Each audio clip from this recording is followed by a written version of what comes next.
Hey everyone, hello, कैसे हैं आप सब लोग। So I hope you all are very good and आपकी प्रिपरेशन बहुत अच्छी जा रही होगी, right. So first of all, hi, I am a Preeti Bhatt, MBBS second year student in GGS medical college Punjab. So बहुत ही कम डेज रह चुके हैं आपके नीट एग्ज़ाम में और बहुत सारे स्टूडेंट्स को प्रॉब्लम आ रही है। Main of the question that is assertion type questions, right. Assertion and reasoning कैसे इसको सॉल्व करते हैं। सो आज मैं आपके लिए लेके आई हूँ बहुत ही अच्छी ट्रिक्स, जिसके साथ आप सिर्फ 5 सेकंड, आई मीन 5 सेकंड भी नहीं लगेंगे आपको उन्हें सॉल्व करते हुए। तो जस्ट लेस देन 5 सेकेंड्स में भी आप अपने असर्शन एंड रीजन को बहुत इजीली जो है वो सॉल्व कर सकते हो, क्योंकि NTA पहले असर्शन रीजन टाइप के क्वेश्चंस डालती थी एग्जाम्स में, जब मेंस के एग्जाम में हुआ करते थे। लेकिन बीच में उन्होंने एकदम से बंद कर दिया सब कुछ, और बीच में जब 2022 में क्वेश्चंस वापस नीट का एग्ज़ाम हुआ, वापस से assertion reason type statements type questions जो है फिर से आने लगे, राइट। सो इसीलिए बीच में हमारे टाइम पे तो हमने भी उसकी प्रिपरेशन छोड़ दी थी कि इस टाइप के क्वेश्चंस नहीं आते हैं, लेकिन अब फिर से वो टाइप क्वेश्चंस को क्या है वो आने लग गया। तो आपका ज़्यादा टाइम ना वेस्ट करते हुए हम फटाफट से स्टार्ट करते हैं अपनी वो ट्रिक्स, ठीक है। So let's go.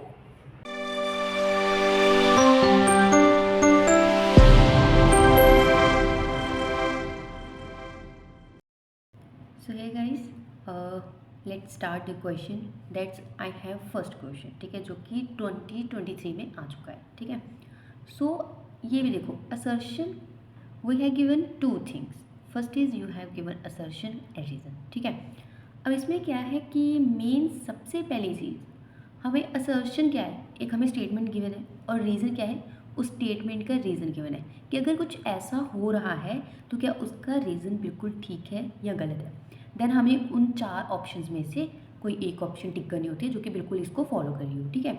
सो सबसे पहली बात जो बहुत ही आसान सी ट्रिक है वो है हमारे पास, first is because and second is you have therefore, right. हमें ये 2 चीज़ें इसके अंदर लगानी होती हैं, या तो आप बिकॉज लगा लो या फिर देयरफॉर लगा लो। अब ये मैं आपको बताती हूँ कि कैसे। देखो, उन्होंने कहा है असर्शन में क्या गिवन है, endometrium is necessary for implantation of blastocyst, कि जो एंडोमेट्रियम है वो ब्लास्टोसिस्ट की इम्प्लांटेशन के लिए ज़रूरी होती है, ठीक है। अब ये हमें गिवन है स्टेटमेंट। अब हम देखते हैं कि क्या इसका रीज़न ठीक है या नहीं। पहले आप रीज़न पढ़ेंगे, उसके बाद हम दिखेंगे कि बिकॉज एंड देयरफॉर कैसे अप्लाई करना है। In the absence of fertilization the corpus luteum degenerates that cause disintegration of endometrium। Statement तो ये भी ठीक है। देखो, अब स्टेटमेंट्स दोनों की दोनों क्या है, ठीक है। अब हमें पता है कि स्टेटमेंट दोनों ठीक है। अब हम क्या करेंगे, बिकॉज और देयरफॉर को अप्लाई करके देखेंगे। सबसे पहले हम करेंगे बिकॉज। अगर ये बिकॉज यहाँ पर बिल्कुल सेट बैठ गया, दैट मीन्स कि ये असर्शन का रीज़न भी बिल्कुल ठीक है। लेकिन अगर वो नहीं बैठा तो इसका मतलब ये है कि जो असर्शन गिवन है, स्टेटमेंट चाहे दोनों ठीक है, लेकिन जो असर्शन गिवन है उसका ये जो रीज़न है ये उसका रीज़न नहीं है, ठीक है। देखो, endometrium is necessary for implantation of blastocyst because in the absence of fertilization the corpus luteum degenerate that cause disintegration of endometrium. अब देखो यार, यहाँ पे बिकॉज बिल्कुल सेट नहीं बैठ रहा है। क्यों? ये एक अलग टर्म है, उन्होंने ये नहीं बताया हुआ कि एंडोमेट्रियम नेसेसरी होती है ब्लास्टोसिस्ट क्यों क्यों होती है, इंपॉर्टेंट है ना। ये उन्होंने दूसरी ही कोई स्टेटमेंट यहाँ पे दिख रही, तो इसका मतलब ये तो क्लियर हो गया कि ये जो असर्शन हमें गिवन है उसका रीज़न ये नहीं है, ठीक है, ये गिवन हो गया। लेकिन दूसरी बात ये है कि ये जो असर्शन गिवन है ये भी सही है, और ये जो रीज़न गिवन है ये भी सही है।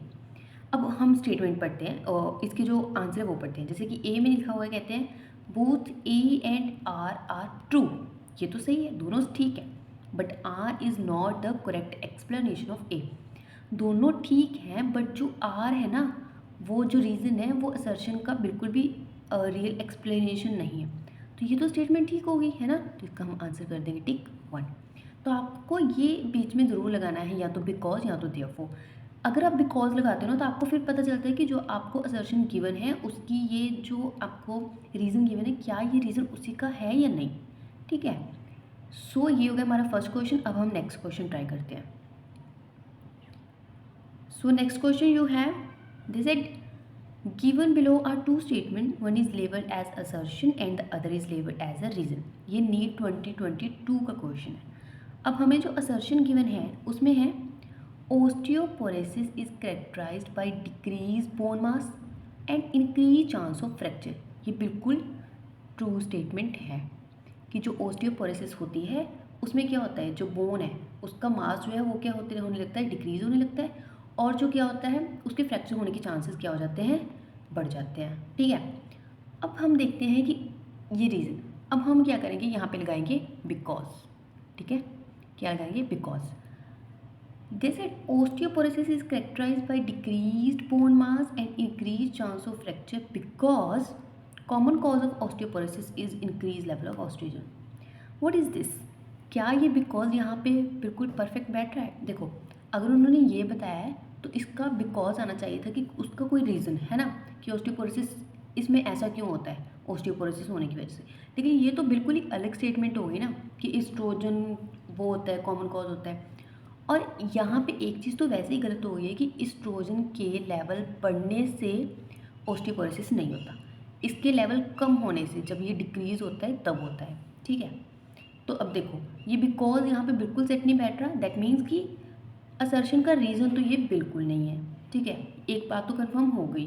दूसरी बात ये देखनी कि क्या ये स्टेटमेंट तो ठीक है, ये स्टेटमेंट क्या हो गई, गलत हो गई. तो अब देखो, सबसे पहले हमने क्या देखा कि ये असर्शन का रीज़न है या नहीं है. दूसरे में क्या देखोगे, दोनों स्टेटमेंट को देखोगे कि ये भी सही है, ये भी सही है. ठीक है, इसमें दोनों को गलत भी हो सकती हैं. अब हम यहाँ पे ऑप्शन ढूंढेंगे.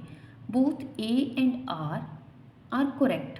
देखो ए तो करेक्ट है लेकिन आर इनकरेक्ट है क्योंकि ये डिक्रीज़ होता है लेवल, ना कि इंक्रीज़ होता है. ठीक है. और ये जो ऑस्टियोपोरोसिस होता है ना, ये एक आपका एज रिलेटेड डिसऑर्डर होता है. ठीक है. नेक्स्ट इज कहते हैं कि both A and R correct but R is not the correct explanation of A. ये भी करेक्ट नहीं है क्योंकि उन्होंने कहा बोथ करेक्ट. बोथ तो करेक्ट है ही नहीं, हमारा रीज़न तो वैसे ही गलत है. ठीक है. तो नेक्स्ट क्या है, कहते हैं कि A is correct but R is not correct. तो ये हमारा सी ऑप्शन क्या आ जाएगा, ऑप्शन आ जाएगा. Next we have a third question. हम एक और क्वेश्चन कर लेते हैं इसको करने के लिए. तो दो ही चीज़ें आपको याद रखनी है यहाँ पे. एक तो आप याद रखोगे यार बिकॉज, ठीक है, दूसरा आप याद रखोगे देयरफॉर. मतलब इन दोनों में से कोई एक को आपको लगाना है. ठीक है. So first is given below are two statement, right? Assertion is ATP is used at two steps in glycolysis because first ATP is used in converting glucose into glucose 6-phosphate and second ATP is used in conversion of fructose 6-phosphate into fructose 1,6-diphosphate. ठीक है. तो देखो ये बिल्कुल बिल्कुल बिल्कुल correct है.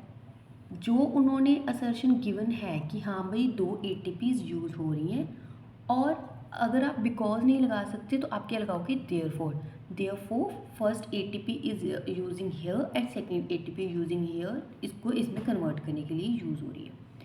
तो जो असर्शन है उसका रीज़न बिल्कुल सही दिया हुआ है. दैट मीन्स कि असर्शन का रीज़न तो बिल्कुल ठीक है और दोनों स्टेटमेंट्स भी ठीक है. तो इसका आंसर क्या आ जाएगा, both A and R true. दोनों ठीक है और जो आर है वो एक करेक्ट एक्सप्लेनेशन भी गिवन है ए की. ठीक है. तो इसका आंसर आ जाएगा डी. सो ऐसे आपको सारे के सारे असर्शन रीज़न खुद सॉल्व करके देखने हैं. फिर भी आपको अगर कोई भी प्रॉब्लम आ रही है एक बार मुझे बता देना. ठीक है. बाकी ऑल द बेस्ट. ये बहुत ही अच्छी ट्रिक है, इसको अप्लाई करके आप सारे असर्शन एंड रीज़न टाइप के क्वेश्चन को सॉल्व कर सकते हो. All the very best.